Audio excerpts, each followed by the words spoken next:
Hey now. Welcome to Fitz' Electric Bar. Another episode, another thread. This time, it wasn't presented as a thread, but a channel I've been watching since I started watching YouTube channels about vinyl. Fetish and Tom, he does a great job of thematic posts. So he'll do things like great album closers, great singles, great sappy songs, just a whole series of things. And it's really enjoyable to watch his stuff. He doesn't present it as a thread starter, but I've often been inspired by what he has done, made it a thread in terms of me following him. So Tom, thanks for that. And so I've got, I think about 10 or so here. This one is single sides of records that you go to. So it's an interesting concept because why would one keep going back to a single side of a record versus the other side, or the other three sides, or the other five sides in the case of Sandinista, or or Jeff Tweedy's new record, Twilight Override? Well, probably because there just seems to be a flow, some aspect of the record that you just love. And he gave an example, and I couldn't agree more. The Clash, London Calling, the second side, it's got everything from, if I'm not mistaken, off the top of my memory, Spanish Bombs, Guns of Brixton, Lost in the Supermarket, it's just absolute bangers, and it flows well. It's not all the same kind of music. So, but when I pull these records out, I tend to go to this particular side. Start off with My Morning Jacket. At Dawn, I had this on vinyl, and I picked up this triple LP sort of anniversary record. And the side for me is side one, and it basically, this has got the smoky vinyl. The title track, At Dawn, which is kind of a bit murky and dirge-like, and I don't love it.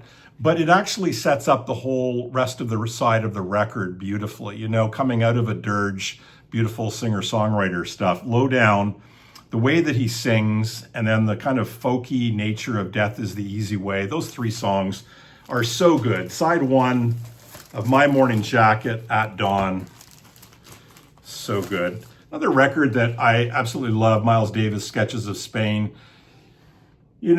Side one, Concierto de Aranjuez. I'm sorry, I can't pronounce it, but that first track with the beautiful, quiet intro, the castanets, is just exquisite. So, side one of Sketches of Spain is just so fantastic, so great.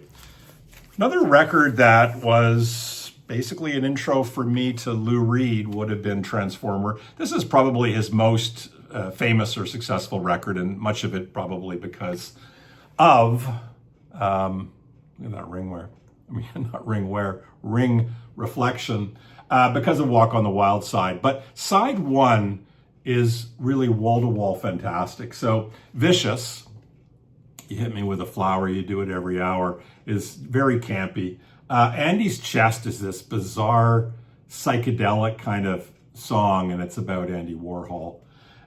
Perfect Day, we now know it's been used in movie soundtracks, and it is indeed an absolute perfect, beautiful ballad. Hanging Around is such a great, upbeat, catchy song, and then Walk on the Wild Side. So side one. Side two's got some really good stuff on it. Satellite of Love, of course. But New York Telephone Conversation, Goodnight Ladies, it's a little bit too campy, and I would say that basically side one is so much stronger than side two.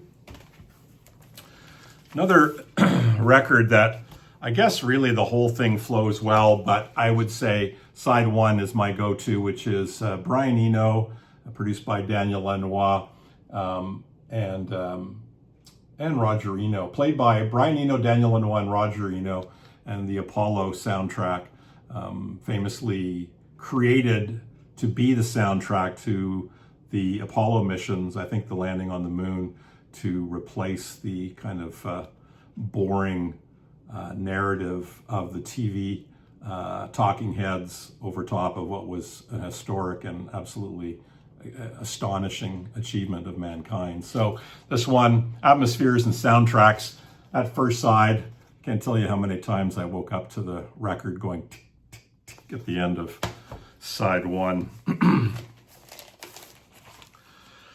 My favorite Neil Young record, no question about it, but it's also because of side two that in particular this really makes it for me. So, you know, probably the best known song on this record might be Walk On. And the first side is very good. It's nothing, there's anything wrong with it. But side two, the way it flows, the downbeat, sort of heavy space between the instruments, just the kind of the mood that is all the way through it. On the Beach, Motion Pictures, and Ambulance Blues. That's just such a great side of music. It's outstanding. REM. Second album, Reckoning, side one. So side one of Reckoning here, Harbor Coat, just such a banger of a song. Seven Chinese Brothers, South Central Rain, Pretty Persuasion, so good. And then Time After Time, which is a really nice ballad as well. So that first side, not that the second side is anything, you know, to be down on, but that first side of Reckoning is just crazy, so good. And we move into another genre, really one of the progenitors of country rock, I would have to say, Graham Parsons and Grievous Angel. First side, so the beautiful, you know, singing and vocalizing with both Graham Parsons and Emmylou Harris. Return of the Grievous Angel, that title track. Hearts on Fire, Brass Buttons, which is a beautiful song, and $1,000 Wedding, which is one of my favorite and one of the saddest Cry in Your Beer songs you could ever imagine. Side one, Graham Parsons, Grievous Angel. Another outstanding record. Nothing negative about the whole record, both sides. But let me just, for those of you who are Pixies fans, remind you of what side one includes. Debaser. Starts off with Debaser. Tame. Remember that scene from This Is 40 when the wife says, "Why do you listen to such angry music?" Tame. Wonderful. Wave of Mutilation. That great sort of surf sound. I Bleed. Here Comes Your Man. Right? A wonderful Kim Deal on that. Dead. And then closing side one, Monkey Gone to Heaven. If God is seven. Monkey Gone to Heaven. Whew. I'm getting chills just talking about sides of these records that I love so damn much. Here we go. Here's some Grateful Dead for you. One from the Vault. This is the first one of the Vault series. I think there was 3 from the Vault in total. This was recorded. This was invitation only, kind of a copy of the invitation here. And this was recorded in 1975, August 13, 75, at the Great American Music Hall. Never been there. My friend Dave's been there. Mazzy's been there many times, I know. But August 1975, the Grateful Dead weren't touring at that time. So this was like a one-off for them. And they are introduced. The introduction is by none other than Bill Graham. And then they go into one of the most exquisite segues between Help on the Way, Slipknot, and Franklin's Tower. The production on this is really, really good. Maybe the location made a difference. The music never stopped as good.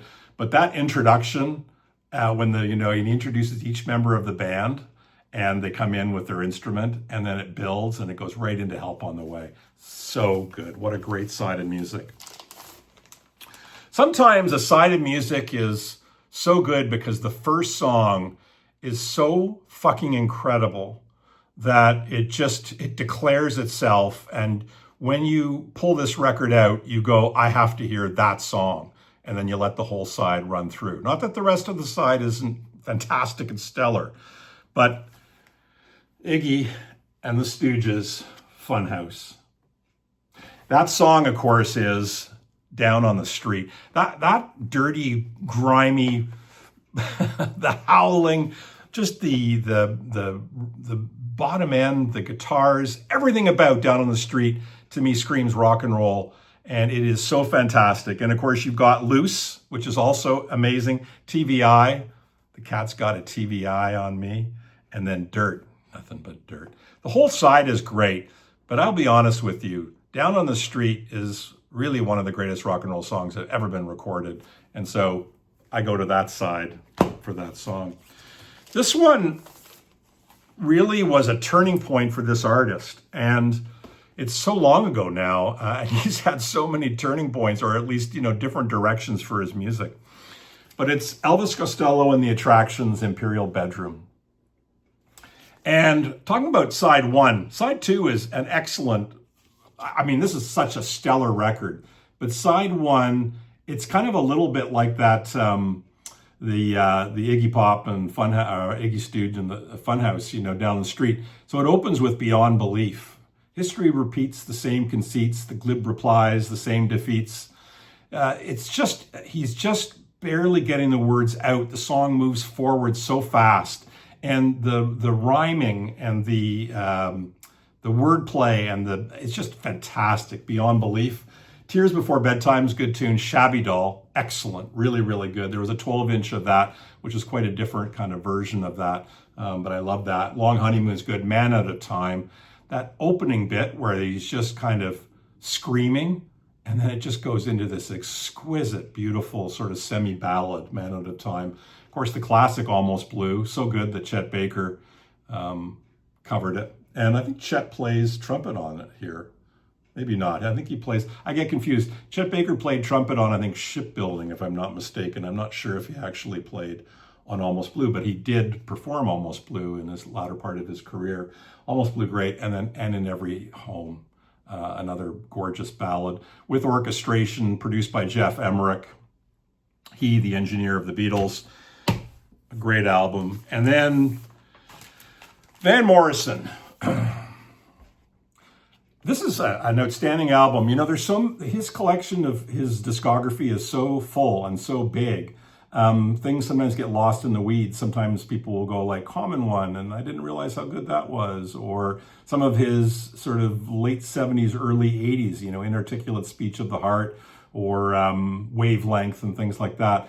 This record, No Guru, No Method, No Teacher, is a gorgeous record. It's a typical one, you might say. But side one got to go back, a really nice reflective kind of thing. Oh, the Warm Feeling, beautiful track. Foreign Window, A Town Called Paradise, and In the Garden, really, I think it's up there with one of any of Van Morrison's best songs. I really think In the Garden's great. Ben Rankins, don't you be denying this. Well, no, you can deny it, but don't be bringing me down with your negativity towards Van Morrison. Anyways, side one. No Guru, No Method, No Teacher, Van Morrison. Carpe diem, motherfuckers.